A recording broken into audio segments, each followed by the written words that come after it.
ہزاروں کاغذات دیے اور 2 سال اس کی تحقیقات ہوتی رہیں،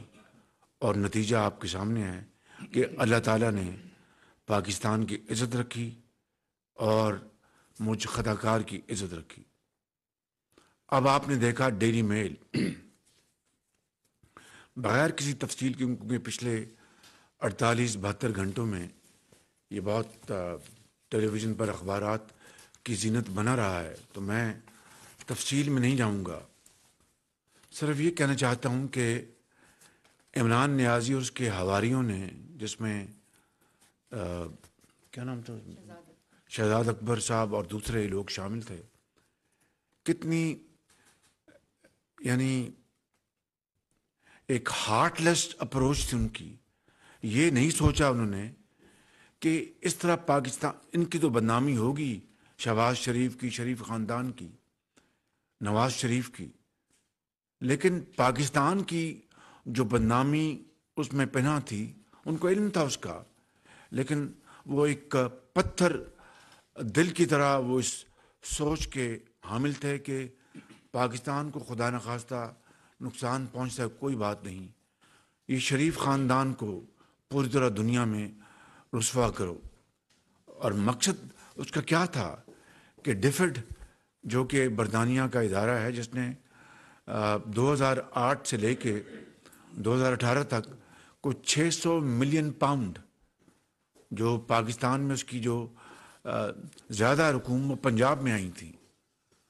وہ الحمدللہ بڑے شفاف طریقے سے اس کو خرچا گیا۔ ان کا مقصد یہ تھا کہ ہزاروں نہیں،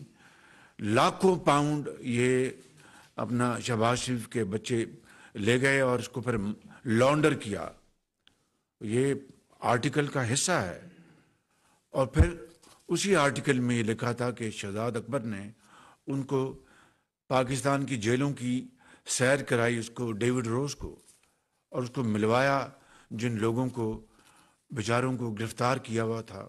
جن کے بچے دن رات رولتے پھرتے تھے، اور پھر یہ سٹوری چھاپی گئی، اور پھر یہ 16 یا 14 جولائی 2019 کی بات ہے، اور اسی دن آپ نے دیکھا ہوگا کہ ایک یلغار تھی پی ٹی آئی کے وزراء کی عمران نیازی کے حکم پر، اور وہ لگے ہوئے تھے کہ دیکھو جی یہ چور ڈاکو کھا گئے پاکستان کا پیسہ، یہ ڈیفٹ۔ اتوار کا دن تھا اور چھٹی تھی۔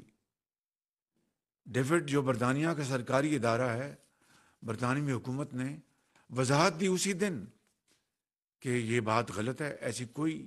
حقیقت نہیں ہے۔ یہ میرے ذاتی علم میں ہے کہ عمران نیازی کے پورے پریشر کے اوپر اور بھی اس میں لوگ شامل تھے کہ ڈیفٹ کی اس وضاحت کو 6 گھنٹے اس کو مؤخر کروایا گیا کہ بھئی یہ ہم گالی گلوچ کر لیں، اس کو پہلے تو کہا کہ اس کو نہ دیں، مگر وہ سرکاری برطانوی حکومت کی کلیریفیکیشن تھی۔ آگے چلتے ہیں، فاسٹ اس کو سپیڈ کرتے ہیں، اور اس کے نتیجے میں کیا ہوا؟ پاکستان کی جگہسائی ہوئی، رسوائی ہوئی، اور یہ پیغام دیا گیا کہ پاکستان میں ایڈ گرانٹ یہ مت بھیجو، وہاں پر چور ڈاکو بیٹھے ہیں، وہ کھا جائیں گے آپ کی یہ رقوم۔ برٹش ٹیکس پیئر، پھر اس زمانے میں جو